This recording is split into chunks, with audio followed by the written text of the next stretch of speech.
আসসালামু আলাইকুম। আজকে বিষয় ন্যারেশন যেভাবে শিখবেন এবং অপরকে পড়াবেন, আসুন পুরো বিষয়টি জেনে নেই। আজকের এই ভিডিও লেকচারটি Khan method SSC English grammar and model courses with spoken system এই বই থেকে নেওয়া হয়েছে।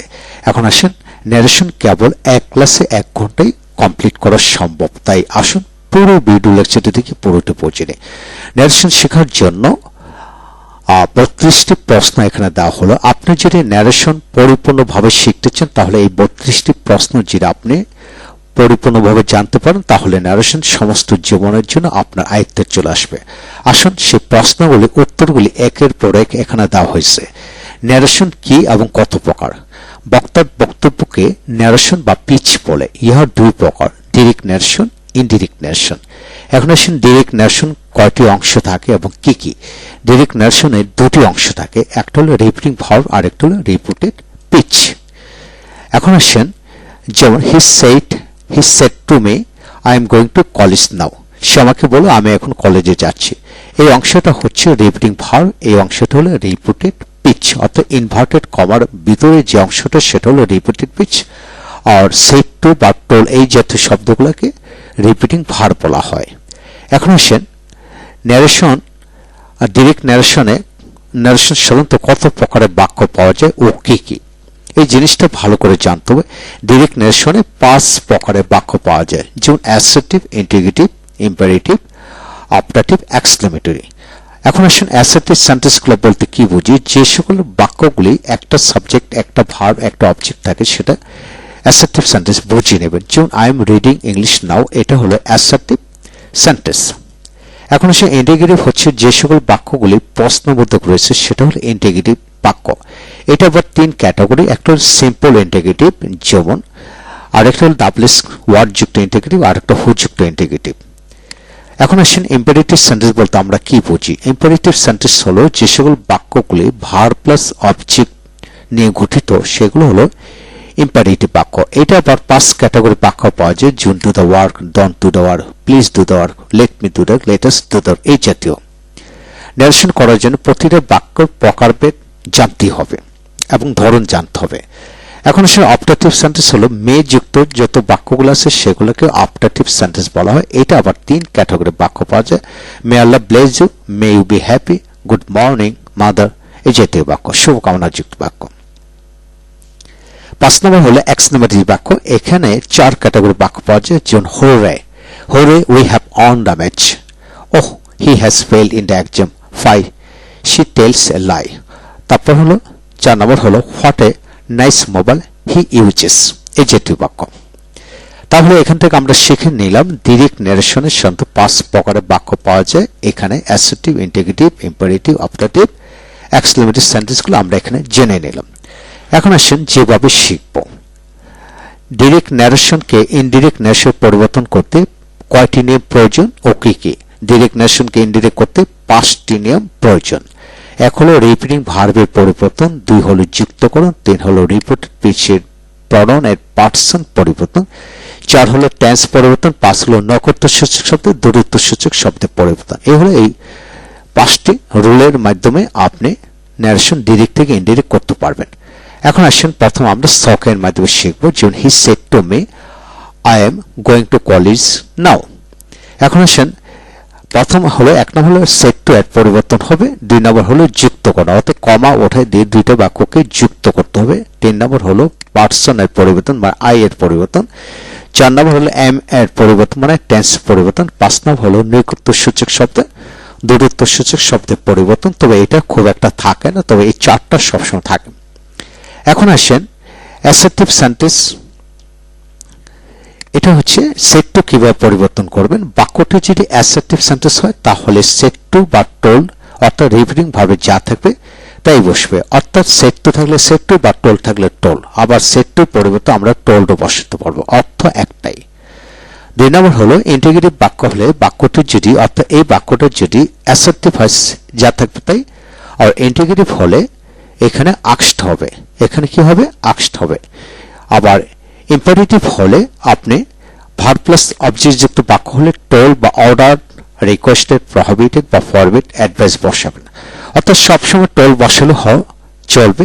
এছাড়া যদি আদেশ বোঝায় আমরা টোল বসাবো বা অর্ডার বসাবো, অনুরোধ বদলে রিকোয়েস্টেড, নিষেধ বদলে প্রহিবিটেড বা ফরবিড, আর উপদেশ বদলে অ্যাডভাইস বসাবো। তারপর লেটার যুক্ত বাক্য থাকলে প্রপোজড হবে। লেটার্স মানে প্রস্তাব করা, প্রপোজড মানে প্রস্তাব করা। আর লেট মি হিম হার থাকলে টোল বসবে। এখন আসলে বাক্যটি যদি অপটাটিভ হয় উইশড বা প্রেইড হবে। এক্সক্লেমেটিভ হলে এক্সক্লেম উইথ জয়, সরো, সারপ্রাইজ, ওয়ান্ডার, শেম বসবে। এখন আসলে আমরা রিপিটিং ভার্বের পরিবর্তনগুলো আমরা শিখে নিলাম। এখন হলো যুক্তকরণ কি বসবে। বাক্যটি যদি অ্যাডজেক্টিভ হয় তাহলে দ্যাট বসবে যুক্তকরণে। যদি ইন্টিগ্রেটিভ হয় ইফ বসবে, যদি সাধারণ ইন্টিগ্রেটিভ আর যদি ডাব্লিউএস ওয়ার্ড থাকে তাহলে সেটি বসবে। আর ইম্পারেটিভ হলে দ্যাট বসবে লেট যুক্ত ক্ষেত্রে, আর দ্যাট ছাড়া অন্য ক্ষেত্রে টু বসবে। আর অপটাটিভ এবং এক্সক্লেমেটিভ দুই ক্ষেত্রে দ্যাট হবে। এটা ভালো করে খেয়াল করতে হবে। এখন আসেন 3 নম্বর হলো পার্সন পরিবর্তন, মানে আই, উই, মি, আস, মাই থাকলে ওটা ফার্স্ট পার্সন থাকলে রিপিটিং ভার্বের সাবজেক্ট অনুযায়ী পরিবর্তন হবে। আর সেকেন্ড পার্সন হলে অবজেক্ট অনুযায়ী থার্ড পার্সন কোনো পরিবর্তন হয় না। অর্থাৎ এটা যদি ফার্স্ট পার্সন হয় তাহলে এটা অনুযায়ী পরিবর্তন হবে। আর যদি এটা সেকেন্ড পার্সন হয় ইউ হয় এটা অনুযায়ী পরিবর্তন হবে। আর থার্ড পার্সন কোনো পরিবর্তন হয় না। এখন আসেন টেন্স এর পরিবর্তন। বাক্যটি যদি প্রেজেন্ট ইনডেফিনিট টেন্স হয় অর্থাৎ ডু ডাজ থাকলে ডিড হবে, অ্যামেজার থাকলে ওয়াজার হবে, হ্যাভেস থাকলে had, have been, has been, had been হবে। অর্থাৎ past tense, past indefinite tense হলে প্রেজেন্ট ইনডেফিনিট টেন্স হলে past indefinite, present continuous past continuous, present perfect past perfect, present perfect continuous past perfect continuous. আবার past indefinite tense হলে past perfect হবে, past continuous tense হলে past perfect continuous tense হবে। আবার এটা ওয়াজার থাকলে ওয়াজারও হয়, আবার হ্যাড বিন হয়। এইভাবে পুরো বিষয়টা খেয়াল করবেন। শেল থাকলে উড হবে, শেল উইল থাকলে উড এবং শুড হবে, ক্যান মে থাকলে কুড মাইট হবে, মাস্ট থাকলে হ্যাড টু বা মাস্ট, শুড থাকলে শুড হবে, উড থাকলে উড হবে, এইভাবে বসাতে হবে। এখন আসলে নক্ষত্রসূচক শব্দগুলি হচ্ছে নাও থাকলে দেন, দিস থাকলে দ্যাট, দিস থাকলে those, today, that day, yesterday, the previous day, এইভাবে খেয়াল করবেন। তাহলে আমরা এখান থেকে শিখে নিলাম যে 5টি নিয়ম পরিবর্তন করতে 5টি নিয়ম দরকার। রিপিটিং ভার্ব যুক্তকরণ, রিপিটেড প্রিসিপ পার্সন পরিবর্তন, টেন্স পরিবর্তন, নক্ষত্রসূচক শব্দ পরিবর্তন। তাহলে এটা হলো রিপিটিং ভার্ব যুক্তকরণ, পার্সন, টেন্স এবং নক্ষত্রসূচক শব্দ, দ্রুতত্বসূচক শব্দের পরিবর্তন। এইভাবে আপনি যদি এই ডায়াগ্রামটা দেখে আয়ত্ত করেন তাহলে পুরো বিষয়টা রপ্ত হবে।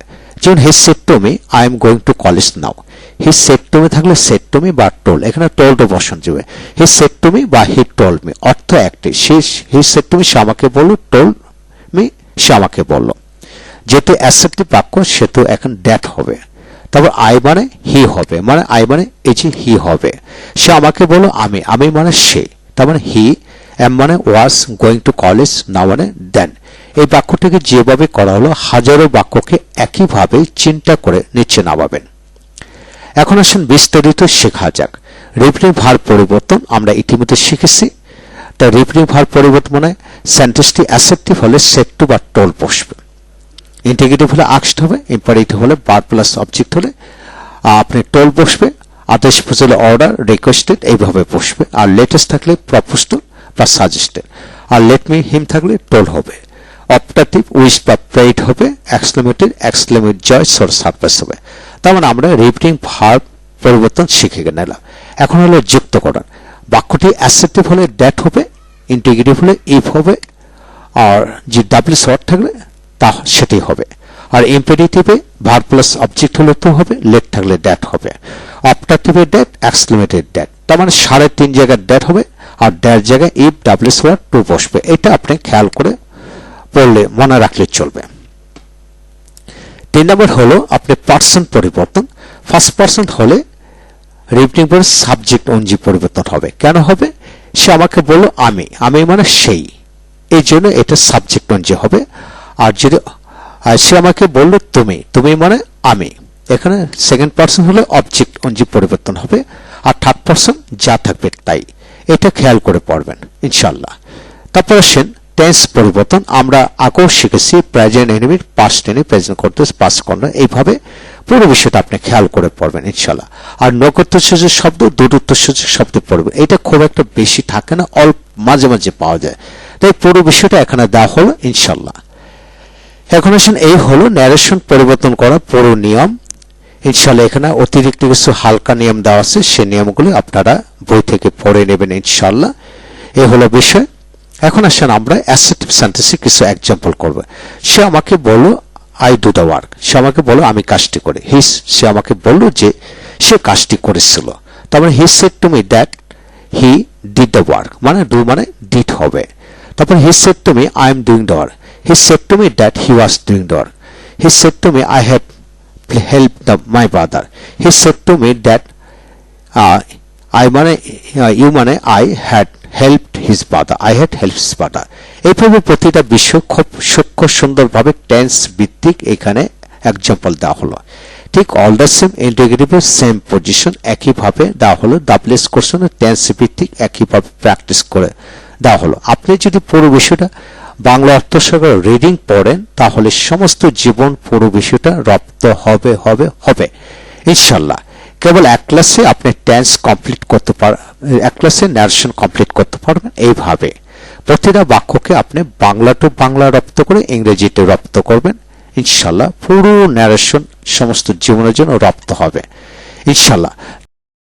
আজকে বিষয় থেকে আমরা শিখলাম ন্যারেশন করার 5টি নিয়ম। 5টি নিয়মকে আপনি ভালো করে খেয়াল করলে ডায়াগ্রামটা দেখলে ইনশাল্লাহ হবে। এ হলো বিষয়। আবার ন্যারেশন পরিবর্তন করা আপনি কিভাবে করবেন, যেমন একটা প্যাসেজ বাক্য দিল, যেমন why are putting in the foods in your pocket sir, আপনি কেন খাবারগুলি পকেটে রাখছেন স্যার। হোয়াই ডোন্ট ইউ ইট, আপনি কেন খাবেন না কেন স্যার। তো এই যে বিষয়টা হলো, এটার আপনাকে বাংলা প্রথম করবেন, বাংলা করার পর বাংলা টু বাংলা করবেন। যখন পরে কনভার্ট করবেন ইনডিরেক্টে তখন পুরো বিষয়টা আপনার হাতের মুঠোয় চলে আসলো। তারপর ইংলিশে ট্রান্সলেট করে নিলেন। তাহলে এইভাবে যদি আপনি নিয়মিত বাংলা টু বাংলা যদি পরিবর্তন করেন এবং ট্রান্সলেট করেন তাহলে স্পোকেন লেভেলটা আপনি কমপ্লিট হবে। If you want to speak English nonstoply আপনাকে এই বিষয়টাকে ফলো করতে হবে। আমি এখানে প্রতিটা বিষয়কে প্রথম বাংলা করলাম, বাংলার উত্তর তৈরি করে দিলাম ইনশাল্লাহ। এইভাবে যে কোড পড়লে ইনশাল্লাহ এগিয়ে যেতে পারবে। ভালো থাকুন। Thank you very much.